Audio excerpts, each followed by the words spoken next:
Amanda Wells didn't expect turbulence in the air, at least. She sat in seat 17A of flight 244, her 5-year-old daughter curled against her side, drifting in and out of sleep beneath a pink blanket. Outside, clouds hung heavy like memories she hadn't unpacked. The man beside her hadn't said a word. Tall, quiet, broad-shouldered. He barely moved except to glance at the flight attendants with a soldier's instinct. Then it happened. 2 rows behind, a low voice slithered forward. "Bet you'd be more comfortable without that jacket, sweetheart." Amanda froze. Another comment, then a hand too close, fingers brushing the back of her seat. Before she could speak, the man beside her moved. No drama, no raised voice, just calm, measured stillness that radiated command. What Amanda didn't know, what no one on that plane could have guessed, was that the quiet stranger beside her wasn't just a passenger. He was a decorated Air Force officer, and he didn't tolerate threats. You won't believe where this story leads, from a delayed flight to a decision that changes everything. Stay with us until the end, because sometimes the person beside you on a plane might just become the anchor in your life. If this story moves you, don't forget to subscribe, like, and comment. Where are you watching from? What time is it in your city right now? Amanda Wells had learned to take up as little space as possible. Years of navigating life as a single mother had taught her how to keep her head down, blend in, and move through the world without asking for too much. She worked long shifts as a reservist nurse at the VA hospital in San Francisco, an in-between job that paid just enough to keep her daughter's lunchbox full and the lights on. She never complained, never asked for help. Amanda's strength wasn't loud. It was quiet, relentless. That evening, she was flying home from a military training seminar, an obligation she'd postponed twice because she couldn't find childcare. But this time, she brought her daughter, Ellie, with her. It was a compromise, and like most of Amanda's compromises, it left her tired. She glanced down at Ellie, asleep now with her thumb resting lightly against her lip, cheeks flushed from too many airport snacks and not enough rest. Amanda exhaled softly. She should have been exhausted too, but the tension in her shoulders hadn't eased since they boarded. The man in the seat next to her hadn't offered a name, just a nod when she sat down, and a silent helping hand when she struggled to fit her bag in the overhead compartment. She noticed his posture, how straight he sat, how alert his eyes were even when they looked half closed. He wasn't fidgeting like the man across the aisle or asleep like the businessman in front of them. He was just still. Amanda wasn't sure what made her feel safer, the fact that he hadn't spoken or the fact that he didn't need to. She looked at his hands, broad, calloused, resting loosely on his lap.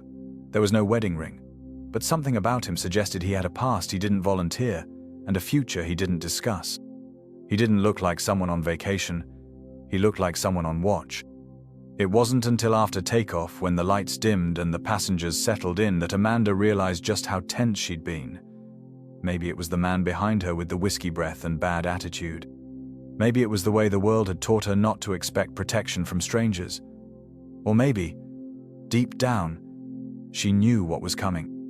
Still, she tried to relax. She wrapped an arm gently around Ellie and turned her gaze toward the cabin window. Somewhere down there was the world she fought for every day, the rent notices, the daycare forms, the empty side of her bed. Up here, things were supposed to feel different. Safe. But safety, she was learning, was never guaranteed. Especially not for women like her.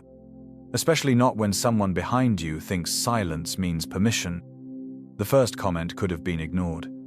Amanda had trained herself to do that, absorb discomfort like static, let it pass through her without showing a reaction. But it was hard to pretend she hadn't heard it when the voice came again, lower this time, and closer. "Nice view from here," the man behind her murmured. She stiffened. His breath reeked of alcohol, seeping between the rows like something invasive. Amanda kept her eyes forward, her body still, but her spine straightened. She glanced sideways at Ellie, who was still asleep, oblivious. Good. She didn't need her daughter waking up to this. Another second passed. Then she felt it. Fingertips just, barely brushing the back of her seat, too close to her shoulder. It wasn't an accident. The way they lingered, how deliberate the pressure was, this wasn't turbulence. Amanda turned slightly, voice firm. "Please don't touch me." Silence. Then a slow, sarcastic chuckle. "Relax, sweetheart. Just being friendly." That was when the man beside her moved. He didn't lurch or speak. He simply sat up straighter, unclipped his seatbelt, and stood smooth and intentional, like someone who had trained every motion into muscle memory. Amanda caught the shift from the corner of her eye. The stranger placed himself not directly between her and the man behind them, but just enough forward-angled, alert, ready. The cabin hushed without anyone meaning to. "Hey man, take it easy," the harasser said, raising both hands in mock surrender. "We're just talking." "No," the stranger replied, his voice calm and level. "You were warned." Amanda stared, unsure what stunned her more, the quiet intensity in the stranger's voice, or how the row around them had frozen, passengers peeking over seats but saying nothing. "You need to sit back and stop talking," the man said again, without raising his voice, "or I will make sure the crew removes you." "Who the hell do you think you are?" the man behind them growled. The stranger tilted his head just slightly, expression unreadable. "I'm the last person you want to test at 30 feet. That did it. A flight attendant arrived almost instantly, drawn by the silence more than any alarm. Murmurs filled the cabin. Someone had buzzed the call button. Others were already typing on their phones. Amanda felt her pulse thudding in her ears. Within minutes, the man behind them was escorted to the rear of the plane, still mumbling, still smirking, but no longer bold. When the stranger sat back down, he didn't say anything. No smug grin, no victorious posture, just quiet stillness. Amanda turned slowly toward him.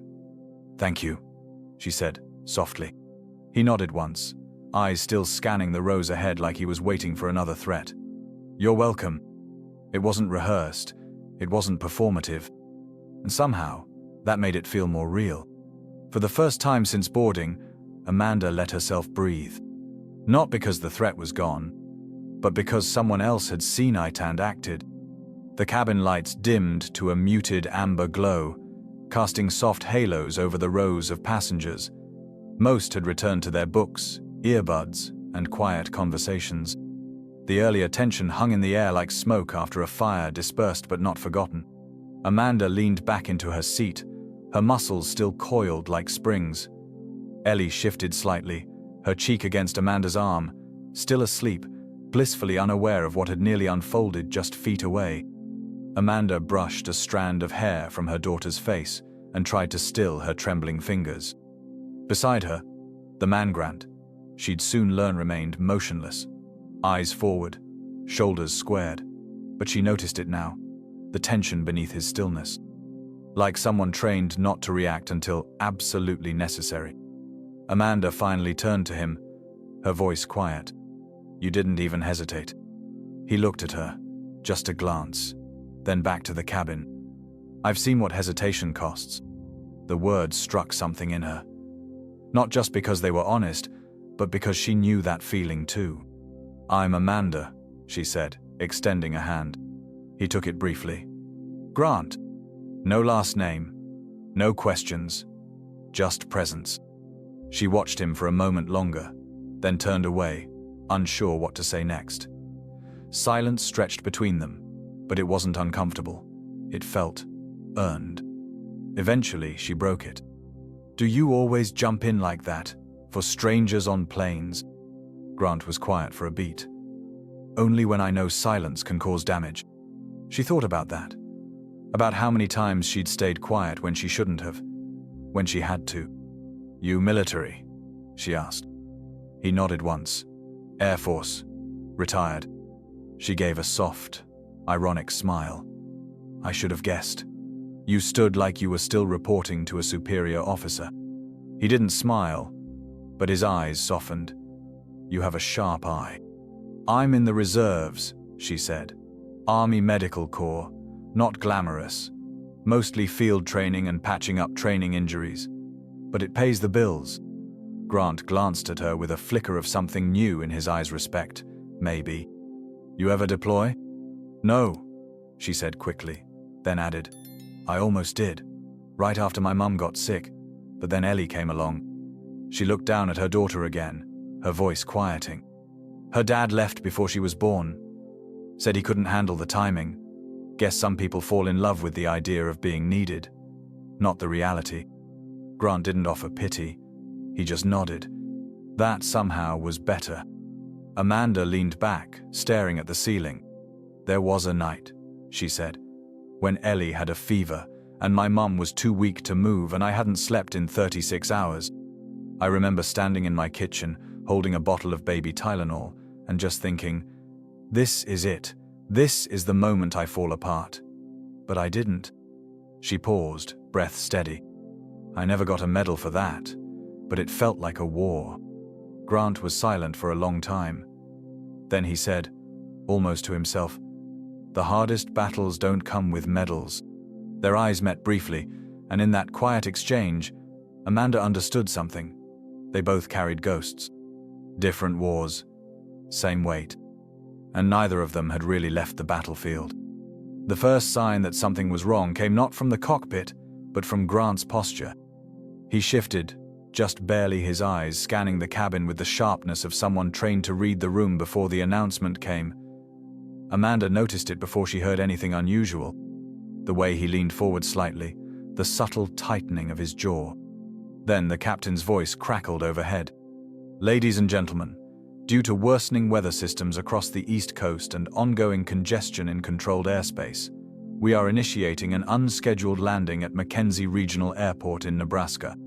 Estimated time on ground, 2 hours for refueling and clearance review. We appreciate your patience. The cabin stirred. Groans, exhalations. The unmistakable sound of disappointment sweeping through passengers like a cold breeze. Phones came out instinctively. No signal. Amanda let out a slow breath, rubbing her temple. Nebraska. Middle of nowhere. Just what she needed after a week of training, a full day of airports, and now an emotional drain she hadn't budgeted for. She looked down at Ellie still asleep, legs curled under her blanket.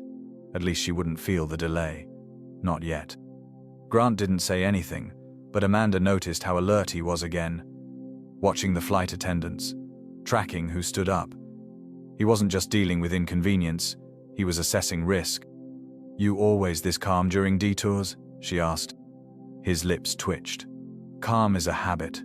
I've had worse surprises. The plane touched down with a jolt, tires squealing softly against the frosted runway. Outside the window, darkness stretched beyond the edge of the floodlights. Snow drifted sideways in the wind, soft but steady. McKenzie Regional was little more than a strip of buildings and a squat terminal. No city lights, no skyline, just cold and quiet. The hiss of the cabin door opening was followed by a gust of freezing air. One of the flight attendants stepped forward to address the passengers. We've been cleared to allow deplaning for those who wish to wait in the terminal. Restrooms, vending, and limited seating are available. Please keep your boarding passes on hand. Amanda hesitated. Ellie was warm, wrapped in sleep. Moving her would mean waking her up, dragging her through cold air and into a cramped waiting area. But the thought of staying trapped on the plane made Amanda's skin itch. Grant stood without a word and reached up for her carry-on. I've got it, he said, already pulling it down.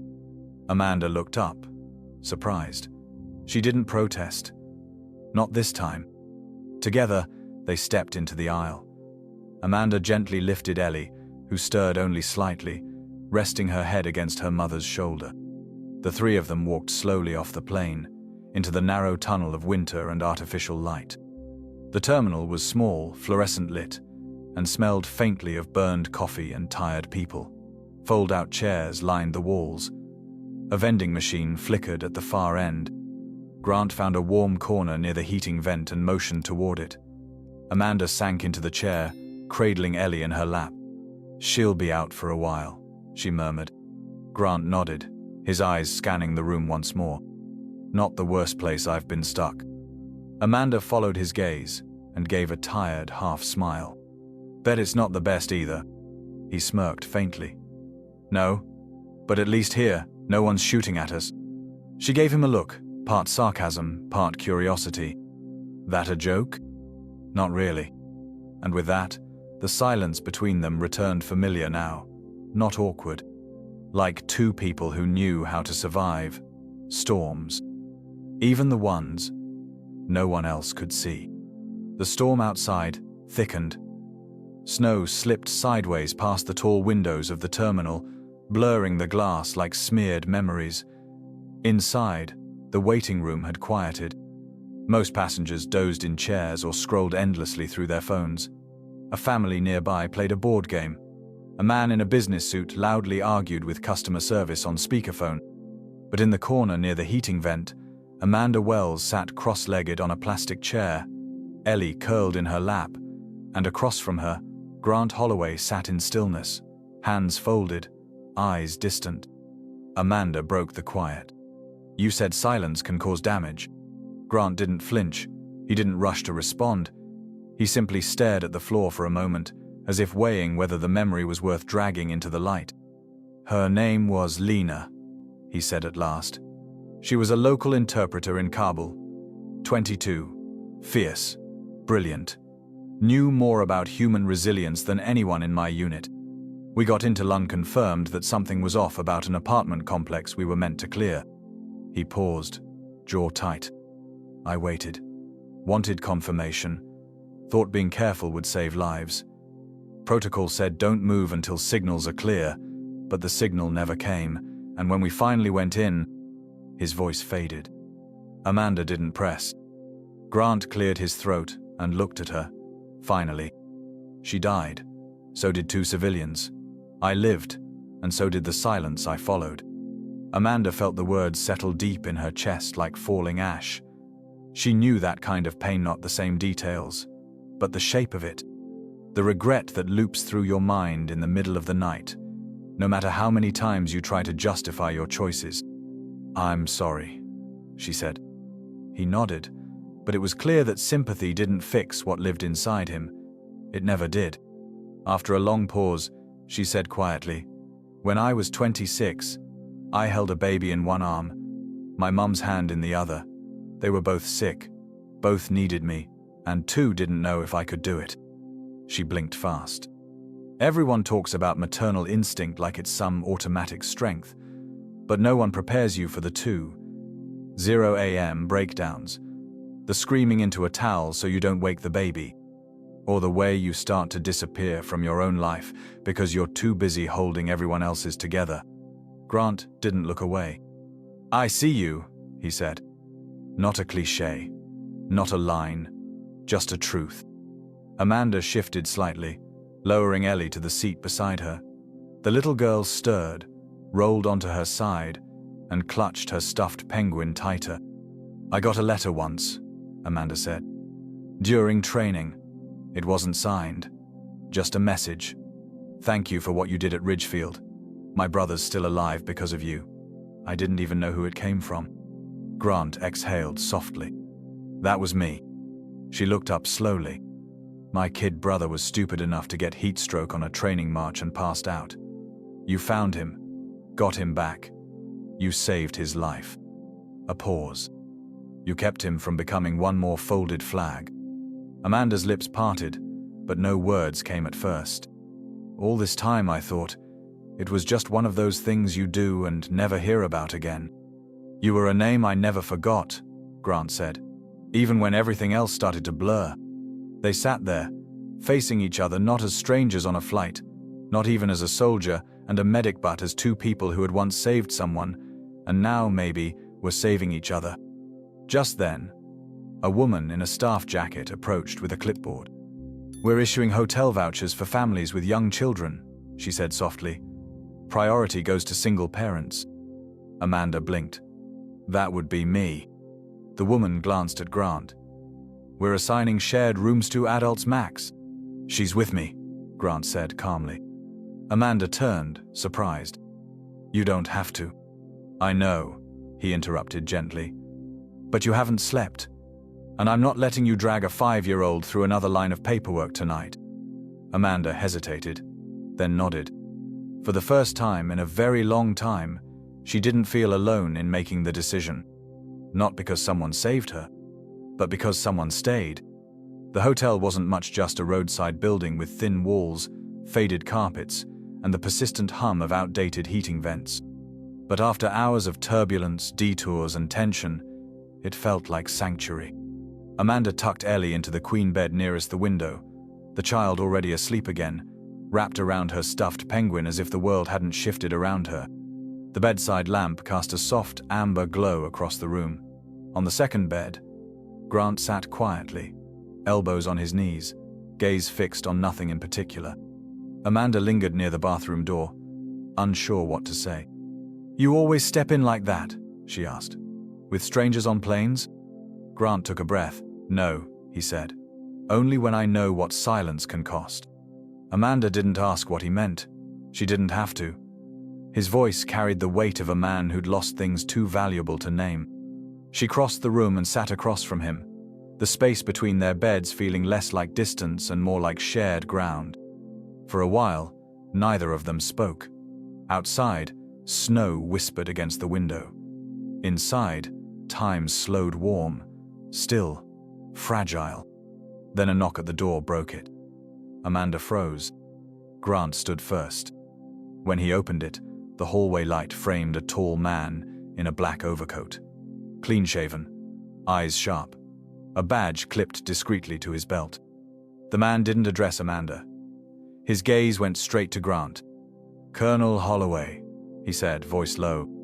Amanda's stomach tightened. Grant didn't flinch. "I'm on leave." "I'm not here on behalf of command," the man replied. "I'm here because of the Cairo file." Silence. Amanda stood slowly. "What's going on?" Grant turned toward her, calm but guarded. "Nothing urgent, just a follow-up. I'll be back soon." The agent stepped aside, making room for him to exit. Grant didn't move immediately. He looked back at Amanda, voice softer now. "I'm sorry." And then he stepped into the hallway. The door closed behind him with a quiet, decisive click.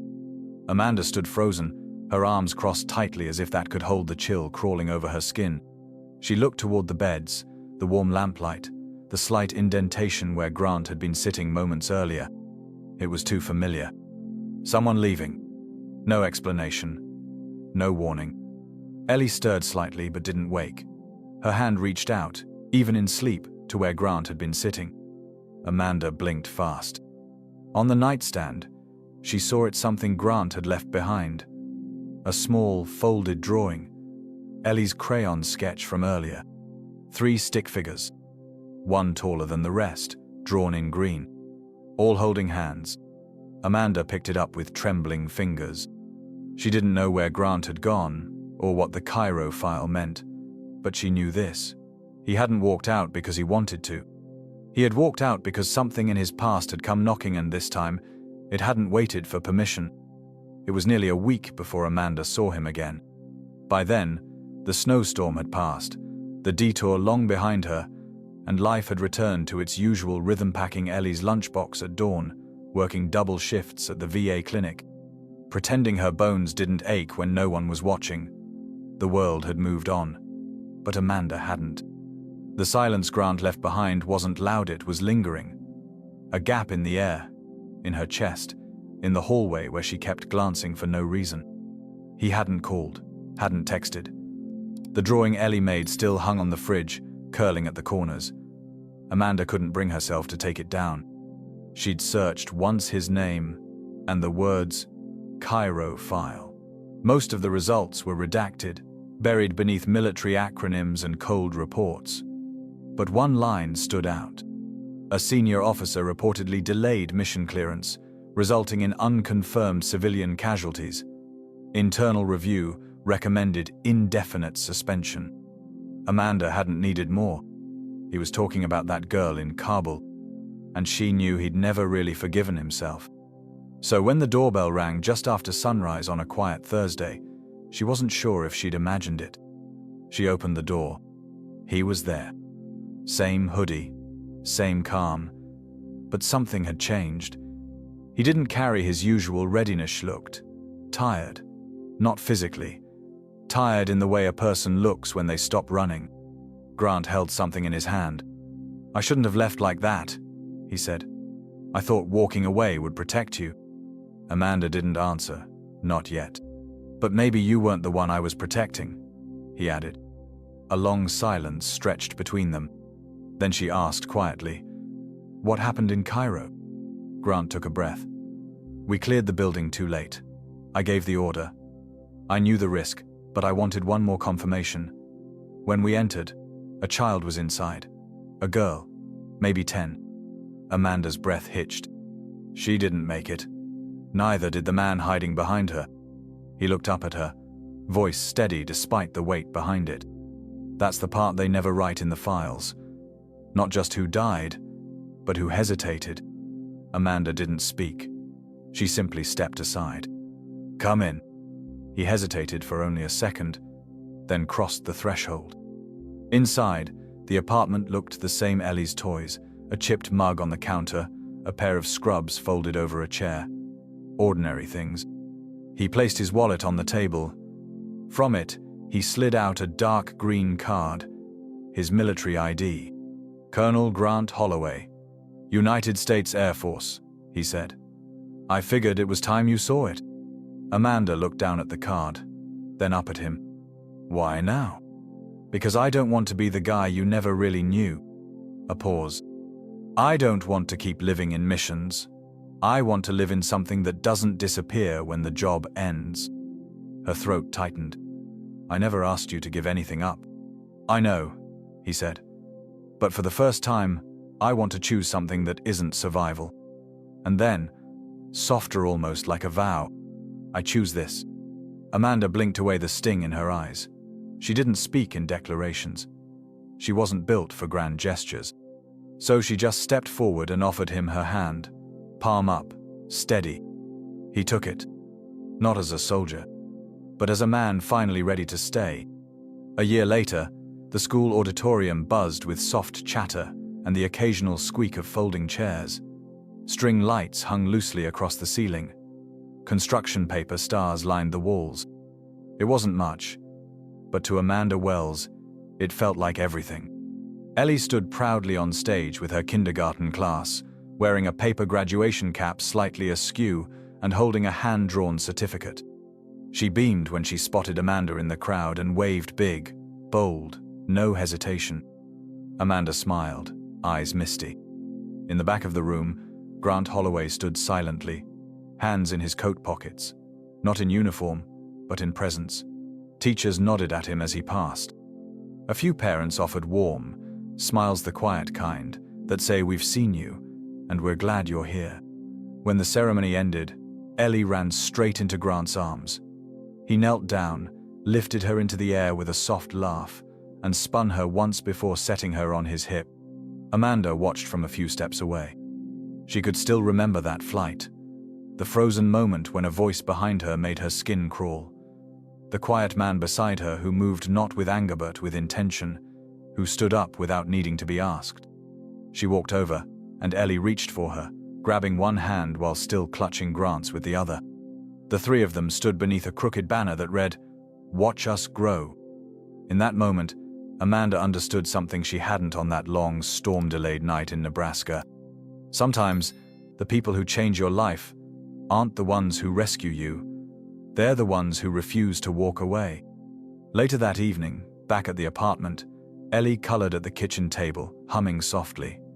Grant sat on the couch, one arm draped over the back, looking at peace in a way Amanda had never seen before. No tension in his shoulders, no ghosts in his eyes. She moved quietly through the room, placing Ellie's drawing on the fridge.